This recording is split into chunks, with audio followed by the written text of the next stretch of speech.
Thank you very much for your precious consents.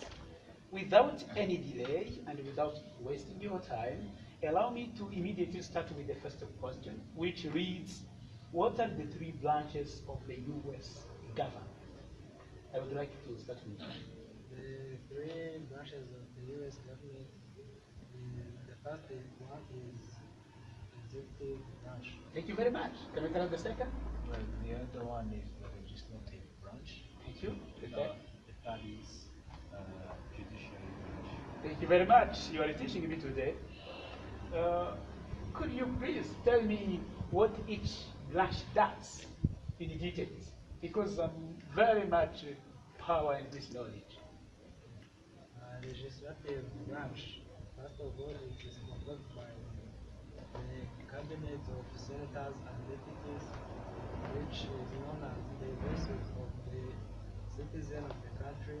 So the deputies goes to the citizen and hear from the ideas from how they can the roles they want.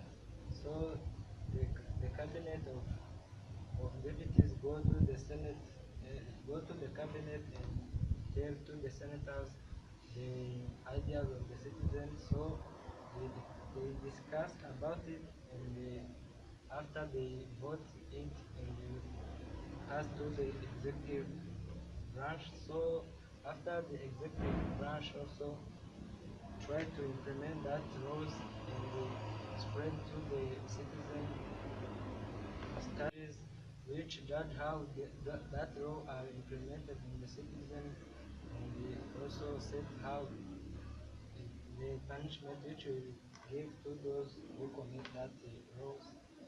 So I think that. Thank you very much. Any other information? Is additional? Yeah, I think I may add some information about judiciary branch, where judiciary branch they set sanctions and see how they implement those laws, where people who are against that law or that new or old, they can be met with those sanctions they have been set. So I think That's a vital additional information. Let's go to the question number 3.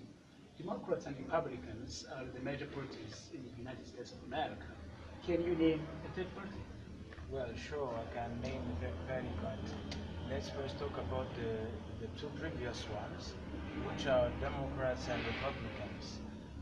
Well, I'm not a very politician guy, but all I know about Democrats is that they are left and liberal, and they are on a policy that says they should have a small army and have a big government. And skipping to the Republicans, they are right and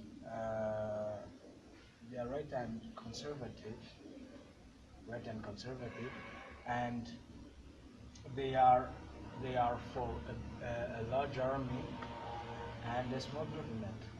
The other party is the Tea Party, which is for maximum government, minimum freedom and maximum government. As these three gentlemen have just told us, there are three branches of the US government.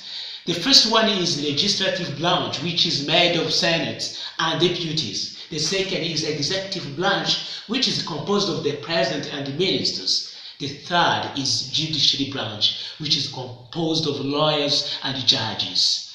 The legislative branch makes laws. The executive branch carries out laws, and the judicial branch evaluates laws.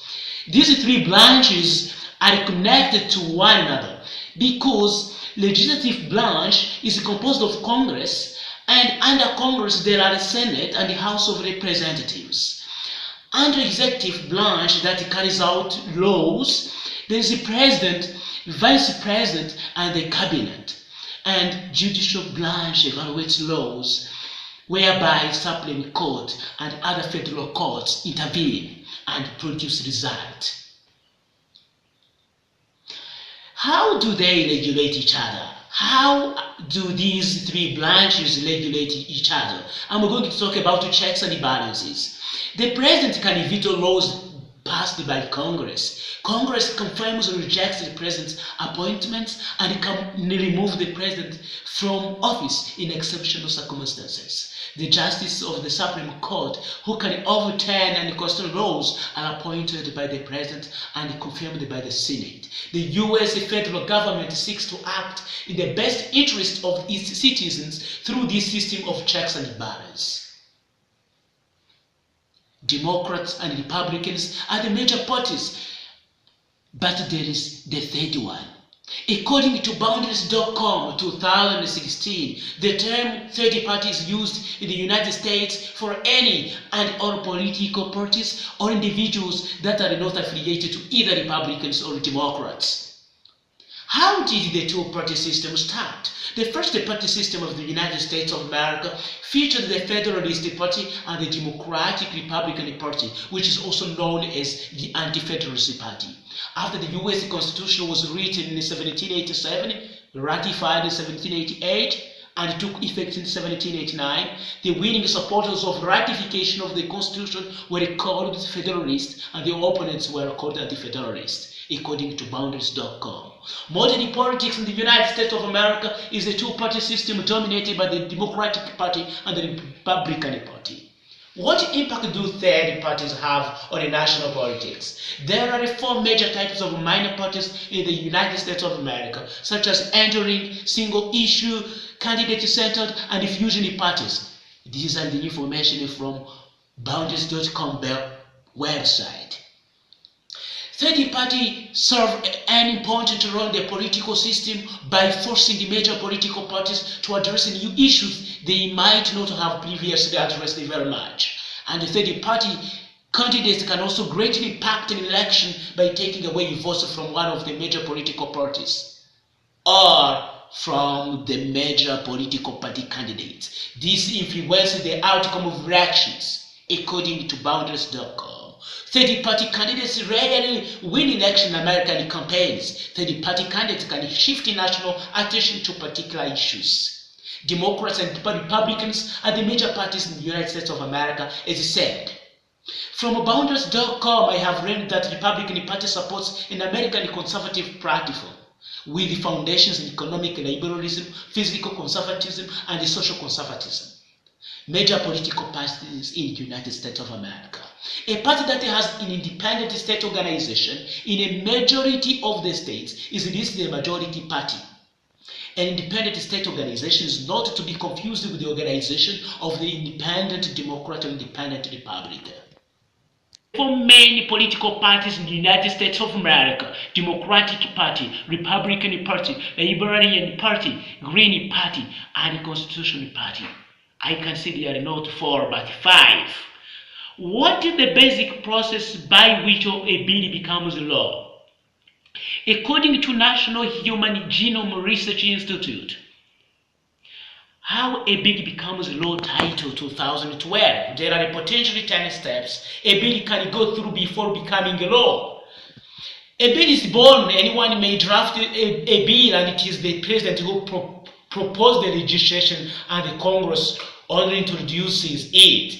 Here is an example from the National Human Genome Research Institute resource showing the Senate Olympia Snow introducing the Genetic Information Non-Discrimination Act of 2003. Second step is to refer the bill to the committee for its action.